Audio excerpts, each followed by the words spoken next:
Hello, I'm Mariana Danilovich with Ultralife TV, and we're here with the CEO of Alphabird and co-founder, Alex Rowland. Hello. How's it going? Great. So I'd like to hear from you. What is your vision for this video syndication space, and why does it work? Okay, well, I think that what's really happening is you're seeing that advertising and content are starting to come together.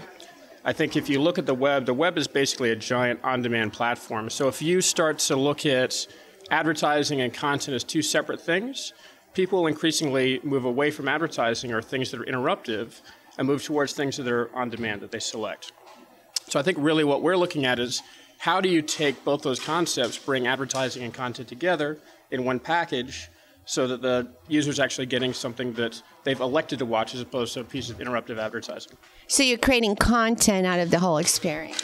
Well, we're not really in the business of creating that content. We're in the business of actually distributing that content and getting audience for that content. Got it. But you're actually pushing the advertisers and the content providers to think about it in that way. Well, I think they have to. I mean, I think in this day and age, people ignore advertising that they don't want to interact with. I think unless advertising actually creates value to someone that they perceive at the moment of consumption, it's very difficult for them to stick around to watch it. So as I speak to venture capitalists in Silicon Valley about Ultralife TV, we're in a totally different space in the game space, but they basically are discussing advertising networks all the time, and it seems like they funded every flavor of an aggregated ad network opportunity in any way. Yep. What do you think is going to happen in that particular vertical? Well, I think the great thing that the ad networks have working for them is scale. It's very easy to take existing TV dollars and move them over to the web if you're running 30-second or 15-second spots. The spends look the same, the CPMs look the same. So that model scales very well, and I think that model will continue to scale over the next decade or so. To me, it's about, does advertising as content become a larger portion of that pie? And what does that look like over the next decade? Because right now it's very, very tiny. I think our bet is that it's going to become much more material to that market.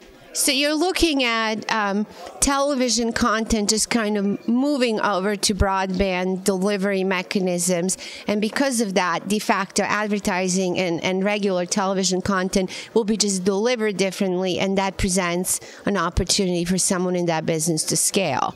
Well, I think it does. I mean, I think the reality is online video looks a lot like TV does, in that you've got pieces of content that are supported by advertising, and people watch the two as kind of two separate pieces of messaging. But I think that at the end of the day, what's going to happen is this looks very different from the way the market's going to look like in 5 or 10 years, which is, one, it's going to be much more interactive, much more social.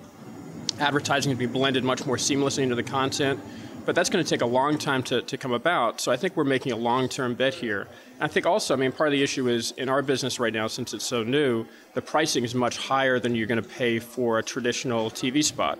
But I think as we start to get some scale to this model and perfect the ways in which we deliver it, I think we'll start to see those prices come down. So that's very interesting. So you're actually at a premium because you're in context to what people want to see. I think it's the context. I think it's the fact that you're wrapping the messaging together. But I think part of the reason why it's more expensive is, frankly, it's very difficult to deliver at scale. So I think that that cost is simply getting passed along.